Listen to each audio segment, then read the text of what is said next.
This is the Shoulda Bet More podcast, presented by Gold Boys Network. Here's your host, Will Hill. Welcome to the Shoulda Bet More podcast, presented by Gold Boys. Coming up on the show, John Jastremski of The Ringer will join us. We'll go over the NFL card for the weekend, get his picks, thoughts on the games this weekend, futures, thoughts on Juan Soto, where he might sign some of these baseball free agents. But we will talk football with John Jastremski coming up, and football is where we will start because, boy, I don't even know where to begin after that Thursday night game. The Browns beat the Steelers 24-19. The game goes over the total. And again, it's hard to pick where to start because what a weird game, a great game.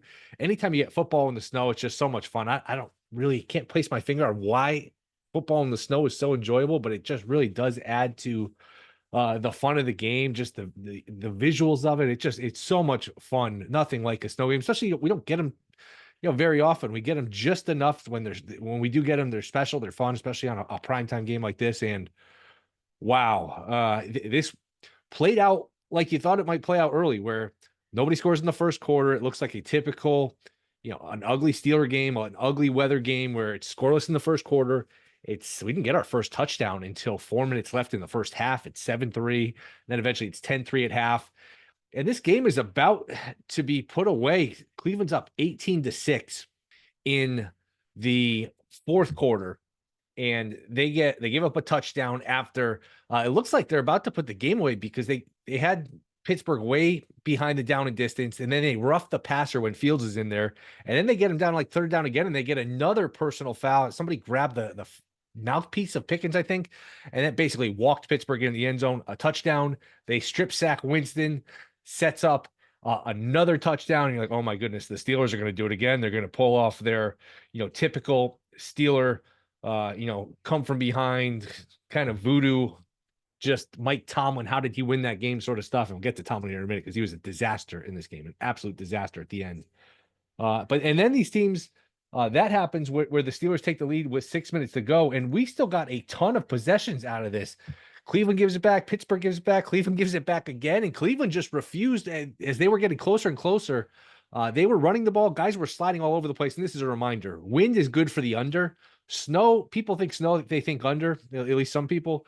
Snow is not necessarily good for the under. It's actually kind of good for the over, especially you get lower totals. And I like the under here. I like Cleveland. I think it's more of like a lean to Cleveland and more lean to the under because I thought it'd be more wind, rain. The snow, once you get snow, people start slipping and sliding all over the place. And you could see the offense was an advantage once you got that slippery field. And that's why Fields, I thought, was effective. And they probably should have used him even a little bit more. But Cleveland just got away from the run. They were very throw happy, but that's where this game got really, really weird at the end. There were 4 or 5 very strange plays. There was the play to Judy on the 3rd and 7 after Pittsburgh went back and forth. It looked like Winston might have grounded it. Then they were going to decline the penalty. Then they were going to accept the penalty after it was announced twice that the penalty was declined. The ref didn't know what was going on. The announcers didn't know what was going on. And then they complete the pass to Judy. He doesn't get touched. He gets up to run. Nobody had touched him. That could have been a touchdown. I think Judy thought he was touched. And then a Steeler goes to touch him and they call a delay of game, which moved the ball even closer. And in between all this, Tomlin uses a timeout on defense with the clock stopped. And I get, hey, a stop ends the game. You want to organize yourself defensively, but you can't really we only have 2 timeouts left. You have to almost prepare for the worst case scenario there. And hey, if I give up a touchdown, this timeout, I'm going to need it. Or if they get close here, they can just kick a field goal. I'm going to need a timeout to preserve the clock so I have more time on offense. You can't just burn a timeout with the clock stop on defense like that, like it's no big deal. And then once Cleveland has 1st and goal, they run the ball. The clock is running, and he doesn't call a timeout. And he lets 40 seconds go off the clock. Cleveland runs it again, and I thought they were just going to, hey, you know what? I know the weather's a concern, and they're worried about the kicker. They're down at the 1 or 2 yard line. You center the ball. You could have basically run off all the time, kicked the field goal with like 15 seconds left. Cleveland goes in the end zone and give Pittsburgh, 45 seconds, a minute left to score. So terrible job by Tomlin burning the timeout when he didn't need to defensively. I know he wanted to get the defense organized. You can't just waste. You can't be that frivolous with the timeout. And then he doesn't call the timeout and lets 40 seconds go off the clock. And then Cleveland, I thought, made a mistake by scoring the touchdown. Again, I know the kick's not automatic and you're dealing with snow. It wasn't Hurricane Andrea or whatever. It's not Hurricane Katrina out there. There's some snow, there's some wind. I get the kicker missed kicks last week, but it's an old school extra point. You're lined up. You're going to leave him with 15 seconds. If that guy can't make that kick, he shouldn't be on the team. So I would have just taken these, kicked the field goal on 4th down, bled all the timeout, but just very strange plays all around, all the way around. I would think this really hurts Tomlin for coach of the year. This puts Baltimore back in position where, boy, if Pittsburgh had won this game, it would have put a lot of pressure on Baltimore to win Monday night against the Chargers. Now, if they can win against the Chargers, you're kind of right back in the mix, and you might even favor Baltimore if they were able to make up a game this quickly with the schedule, which we've talked about Pittsburgh has ahead. So, boy, what a strange game. A lot of moving parts. I like, look, Al's a legend. I like Herb Street. They weren't exactly on top of the game situations either with, the timeouts and what Tomlin was doing. They're not quick to criticize. I get a lot was happening, but it's not like they were, pointing out all these things with the timeouts either. So, boy, that was a lot. That was a hell of a game. And talked a couple of weeks ago about the Chargers. It was the Chargers Ravens, that Thursday night game, being the game of the year. This is right up there. And if this wasn't the best game of the year, this was certainly the weirdest game of the year. Just so many strange plays. Again, the penalty that was declined and accepted, and then eventually, back and forth where they do accept it. And I don't know if that was the right decision. 4th and 2, you had a chance to just end the game with one play. You give them 2 cracks at it. That's kind of a coin toss, but the back and forth nature of it, I didn't even know once you decline the penalty, if you could change your mind and accept it. That was odd. There was the play on that same play where a lot of us thought it was grounding, but ended up being illegal touching by the lineman, which, nobody really explained to us. Just so many odd plays, so many twists and turns. Looks like a game Pittsburgh is dead. It looks like a game they're obviously going to win, and then they ultimately lose it in the end and bring the Ravens back into the mix here for a division. And good night for the Ravens. And good night. I mentioned Gannon for coach of the year at 20-1 a couple weeks ago. Good night for him, because I'll get to my picks here in a minute, because it sounds like Purdy's hurt. Some of the reports where he left practice, he tried to throw and he started practice, but he couldn't finish practice. If Purdy's hurt, and look, they might be dead anyway with their schedule, that puts Arizona in very good shape to win the division. Tomlin takes a step down. If you got an Arizona division title, I know you have to worry about Jim Harbaugh, the Chargers coach, Campbell in the mix. There's some other guys here in the mix.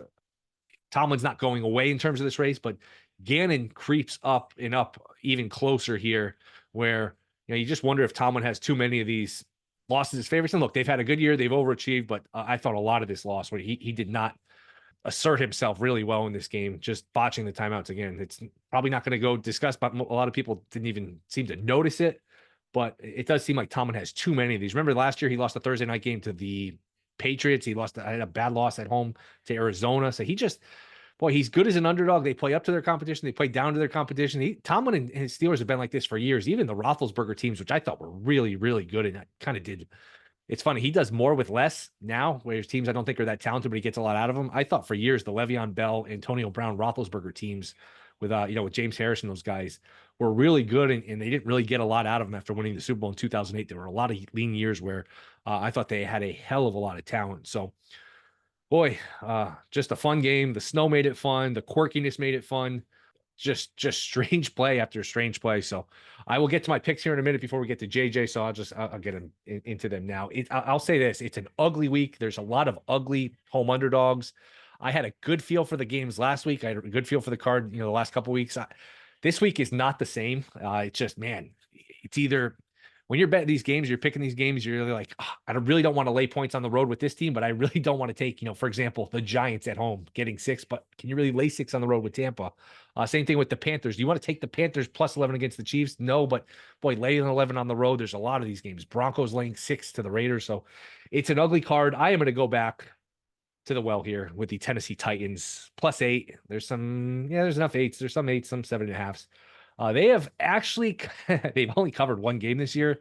They have quietly played a little bit better. Their last 4 games, they have outgained their opponents in yards, in terms of yards per play. Levis has not been terrible. 3 touchdowns, 1 interception the last 2 games. So there's a little bit of improvement, whereas he's taking care of the ball somewhat better. And I just think Texans are off of a short week. They have a shaky offensive line. Tennessee's good up front. And I guess Tennessee's due. I mean, we're almost at Thanksgiving. They've covered one game all year. You figure the NFL, the spread is the great equalizer. Figure they're due for some covers. I think that'll be a lower scoring game too. I don't mind an under there. So I do like the Titans, and I also like Philly. Philly's been kind of a team I've been thinking is underrated.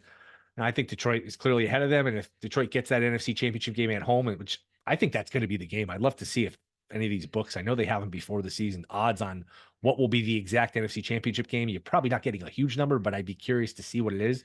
Because I think we're looking at a Lions-Eagles NFC Championship game. And again, I know Devontae Smith's banged up, but that's a lot of firepower on offense, a good offensive line, pretty good quarterback. He's a little up and down, but he's a pretty good quarterback, and a defense that's playing out of their mind. These two rookie corners are outstanding. So Rams, you don't give them too much for home field. Eagles laying 2.5. There's some threes. There's like a -145 money line.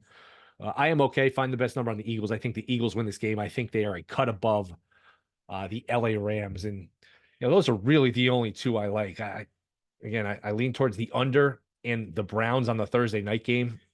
Boy, if you had the under, that's a tough one. That is an absolute tough one because it's happening in slow motion. Depending on what number you got, it looked like, you could maybe, if you had 37.5, you could maybe survive. If you had 37, you could maybe survive with a push. And then that last dagger at the end where Pittsburgh gets the ball back and they can't finish it out. So my picks here are, I'm going to go Titans plus the points. I'll take Titans +8.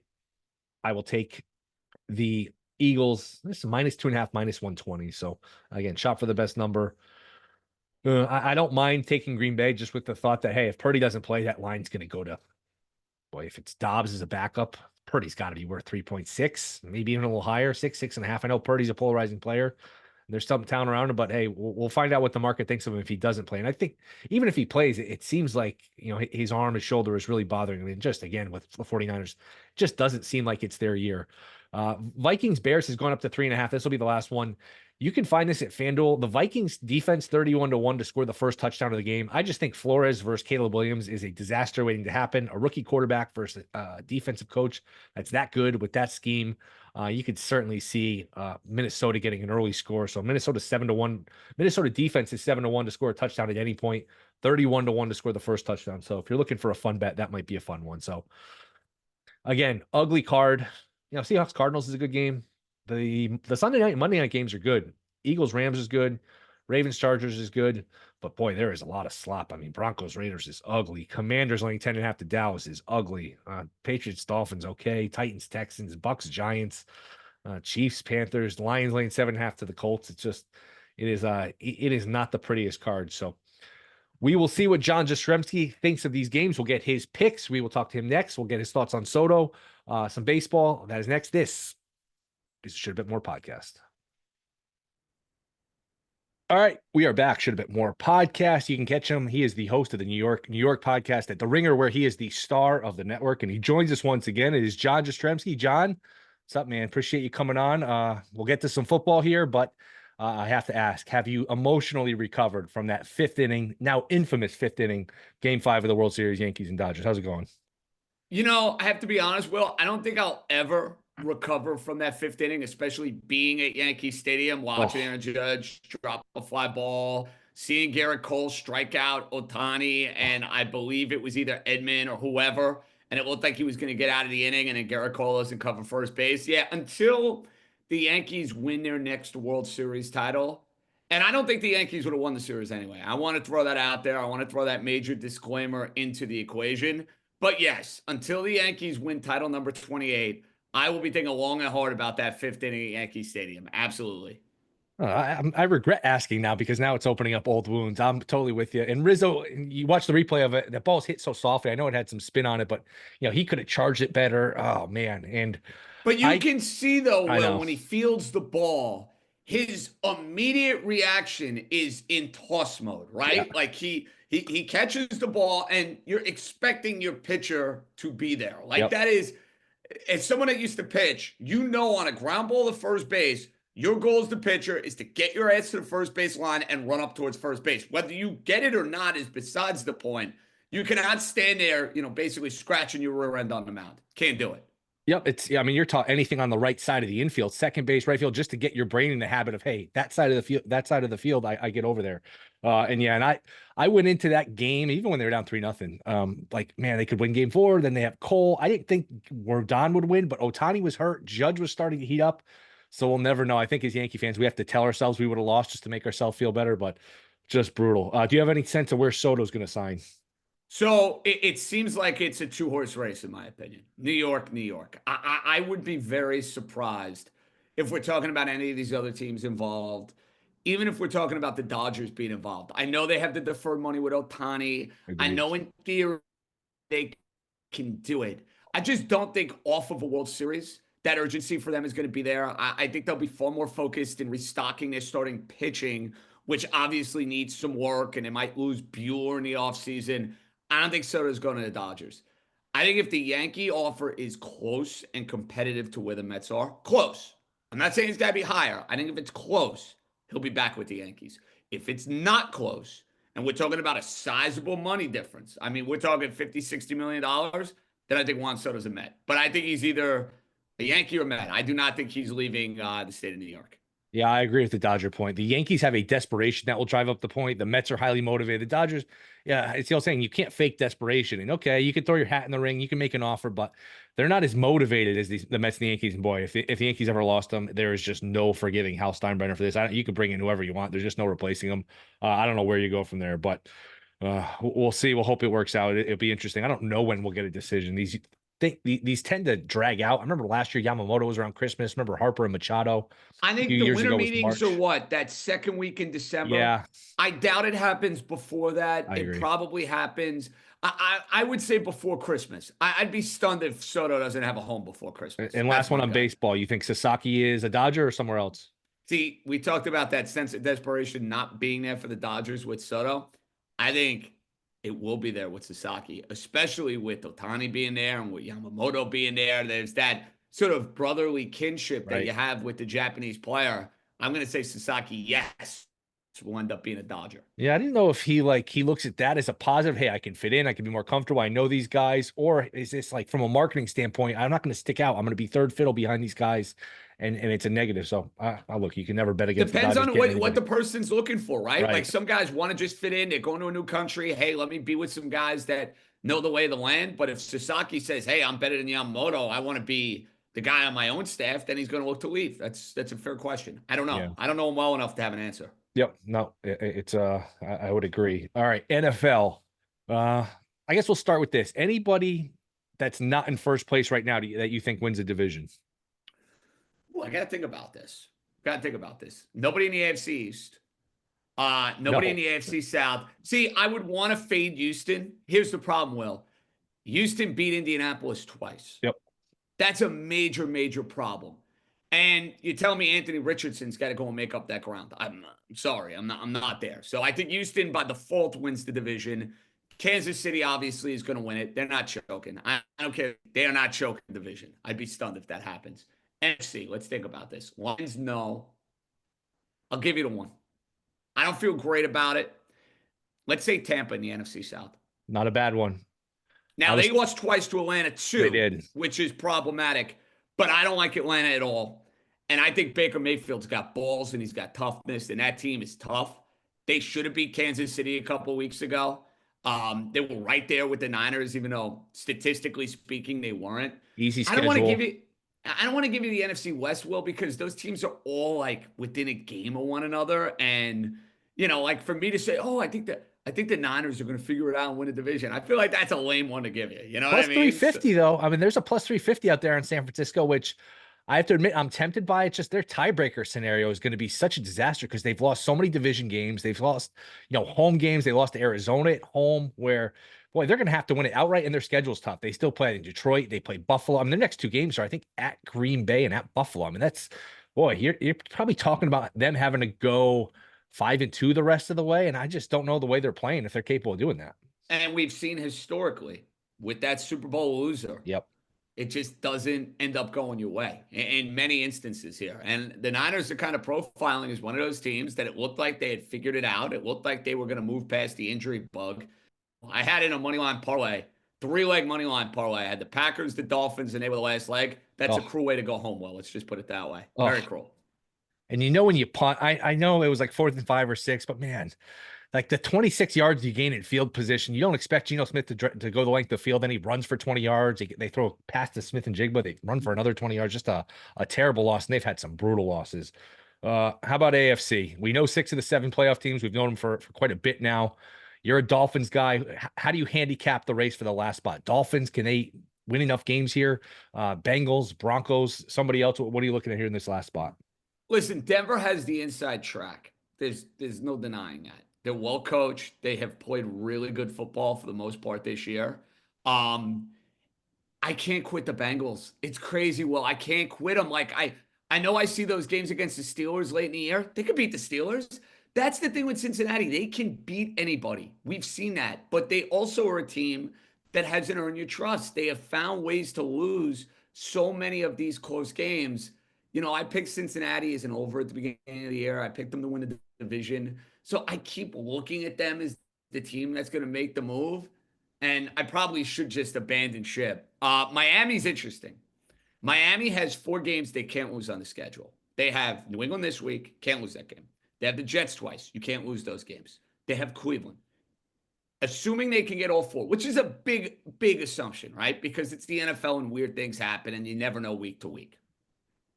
Then if you look at their 3 tough games, the tough games that I saw on the schedule early in the year, I looked at Houston, and I'm like, wow, that's going to be a real impossible game to win. The more I watch the Texans, the more I think that game has become winnable. The Niners at home. Beginning of the year, I'll be like, yeah, you're not beating the Niners at home. Now you watch the Niners and you're like, I'm not saying it's guaranteed. It's a winnable game. Green Bay is the game I'd be stunned if they win. Because you're talking about cold weather, Thanksgiving. Sure. Let's put it this way, Will. If the Dolphins go into Green Bay and beat the Packers, I think they're going to the playoffs. Because I think that will be the sort of holy smokes type of moment that maybe they've kind of turned over a new leaf as a team. But, like, I saw the look-ahead line for that game is at 3.5. I'm like, wow, that seems well. I fully expect that everyone on Thanksgiving night, after they're done with their turkey, after they're feeling a little sleepy, and you're definitely going to be sleepy if you're watching Tommy DeVito and Cooper Rush in the 4:00 game. I expect that the books are going to get massive, massive, massive Green Bay action. We'll see how that works out. Yeah, and I think it was before they played the Rams on Monday night, 10 days ago or so, last Monday night. I was looking at Miami to make the playoffs, and they were 2-6 at the time, and I was hoping for like a 5-1 and a 6-1, and it was only like 3-1 plus 350. So the books have been kind of on to this idea that, hey, Miami with their talent, with their schedule, can get back in it. So I didn't make a bet. That was one. Maybe, before, while Tua was hurt, maybe that was the time to jump in. So I haven't jumped in. Have you added anything midseason, futures, awards, anything like that? What have I added? I got to think about this. Oh, you mentioned the Niners. I didn't get the best of the number. Before they played that Thursday night game against Seattle, they were even money to win the division. And they were a 3.5-point favorite. I bet the Niners to win the division. Now, you mentioned I could get 350. So that's one that I have to be honest here, dude. I don't feel particularly good about. But I am sharing it for the sake of transparency. I love that I'm checking the account now, trying to think of what mid-season bets have I made from a future standpoint. I'm looking really good on a lot of my futures. I have a Detroit ticket to win a division. I have them over. I have them at the Super Bowl. I have a Green Bay 20-1 ticket from the beginning of the year that I got to be honest, I don't feel good about. What's the other one I've added here? No, if you want my win total, I haven't added much. I have Arizona over wins 7.5. Feel great about that. I have New Orleans under 7.5. I felt better about it with Dennis Allen coaching the team, but I still think we're going to get there. Your when favorite. It's all said and done. Still think we're going to get there. The one and Detroit's looking good, and Green Bay over is looking good. The one that is going to be real dicey for me, and I think it might come down in the final game of the year, I have Rams under 8.5 wins. I think that will be right on the number. Yep, that's probably going to come down to the final week. Anything you like this week? Man, there are a lot of ugly dogs, a lot of home dogs. This is a plug your nose type of week. What have you bet? What are you interested in this weekend? Very, very tough week. Very, very tough week. The first game that stood out to me was Tampa Bay against the Giants. I think a lot of people are going to look at this game and they're going to make the argument, oh, quarterback change. Oh, they're going to be inspired. Oh, they're going to be pumped up, ready to go. I don't see it. Don't see it. Tommy DeVito won a couple of meaningless games last year. Whoop-de-doo. That whole team knows. Everybody in the locker room knows. Not that Jones is any good, but Jones is being benched because of an injury guarantee. That's the only reason why he's being benched. This is not, hey, Tommy DeVito gives us the best chance to win. If you buy that nonsense, good luck to you. Tampa needs this game. Baker, to me, is tough as nails. He finds a way. You want to tell me the Giant defense keeps him in it? Why? Giants can't stop the run. What motivation do the Giants have going into this game? I know it's a small favorite. I know it's going to sound a little fishy. I don't care. I'm absolutely betting Tampa this week. That's one I am absolutely on. Sorry. The Tommy DeVito nonsense, I'm not about it. That's number one. The other game I'm looking at here that I'm thinking long and hard about. I'm thinking about holding my nose here. Call me crazy, Will. Call me crazy. I kind of like Vegas plus 5.5 against Denver.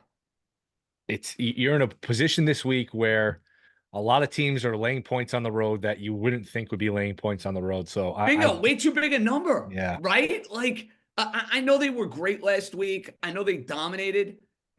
Vegas was low key in that game. I'm not saying that you never felt like they were going to beat Miami last week. I watched that entire game. Never for a moment did I think they were going to beat Miami. I thought they did some decent things offensively with the new offensive coordinator and got Brock Bowers involved. Division game, 5.5. That's you know what that is, Will? That's a hold special and hope it's a 3-point game. That's what I think. Yep, it's an ugly week. I mean, Cowboys and Commanders. Should the Commanders, with the way they're playing, really be laying 10.5? But do you want to bet? No, but like, do you want to take Dallas? Exactly. I mean, you just watched them on Monday night. I'm not exactly rushing a window to take Dallas. I'm looking at the board now because I really have not bet anything other than Tampa, but I was leaning towards Vegas. The other one I'm thinking about Indy plus 7 in the hook. I know it's crazy to fade Detroit. I know. It's a scary team to step in front of. It really I know. And a dome, golf, the whole deal. Can you see them coming to play, though? Doesn't that reek of like a 35-31 game? I've been thinking, like, is Detroit really just going to do this every week? Are they going to steamroll people to like a 16-1, 15-2 record? Now, they have a game against the Bills, the 49ers. They play Minnesota again. And man, it's tough because I'm a Minnesota fan. And boy, they had the ball up one late, a first down pretty much ended the game. Minnesota could be looking at a 1 seed. I don't know if they can come back and win that division. So maybe that can be tough. But with the way Detroit's playing, it's the squarest thing to be like, oh, I like the shortest shot on the board. I think that's a good bet to win the Super Bowl. But if you're asking me like right now, odds to win the Super Bowl, what's the best bet? You might look back in a couple months and say, man, I could have had Detroit at 4-1. Maybe I should have grabbed that. I actually don't think that's a bad number because they are just killing people. As far as this week, get that 1 seed, yes, they're going to be tough to beat in that building. That's tough. The other thing. It's not like they got to go on the road. It's not like you got to have golf and cold weather. They're going to have it dialed up exactly the way they want it dialed up. That means somebody's got to be able to go and match them. I don't know if there's that team in the NFC. Yeah, I mean, I'll be teasing Detroit this week, I think. Take them from the See, that's a good you want a good tease this week? That's good with Miami. Yep, I think Miami to just win the game. That's all. You don't want to mess with the 7.5. Miami to win the game. And I would think the Texans would probably be a good teaser, like 2, right around 8.5 to take them down under the 3. Because my goodness, the Titans.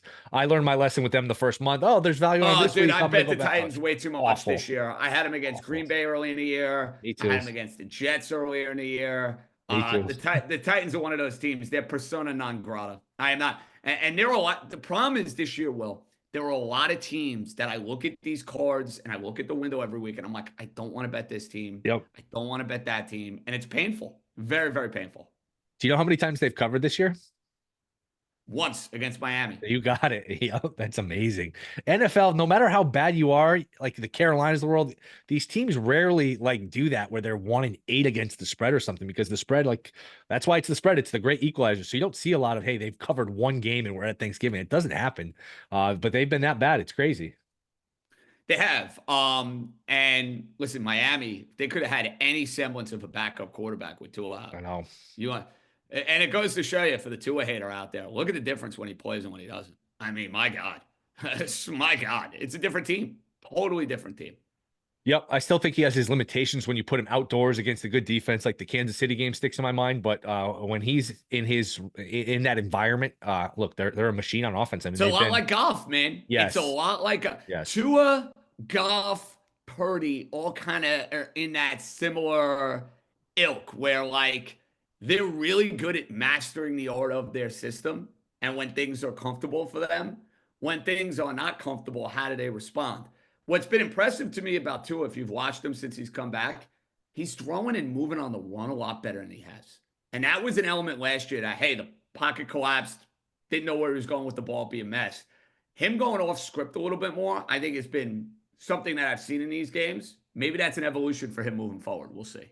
Yeah, those three guys are, it's a little like a pitcher who doesn't have great stuff, but they have to hit corners, they have to have movement. And if they're in the middle of the plate, they can give up 6 or 7 runs, but as long as they're, hitting their spots, they can be effective. But JJ, appreciate it, man. Hopefully next time we talk, we're talking about the reuniting of Aaron Judge, Juan Soto on the Yankees, and everything is okay. But I don't know, you're more confident than I am, but I appreciate the time, man. Thanks for coming on. Let everyone know where they can find you.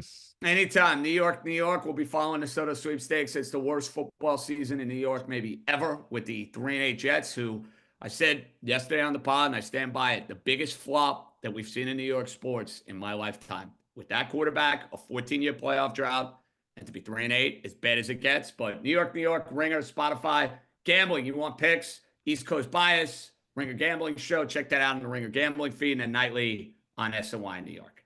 Appreciate it, man. Thanks for coming on. Anytime, Will. Thanks, buddy. All right, that will do it. Thank you to John Jastremski. Thank you guys for listening. Rate, review, subscribe. See you Monday.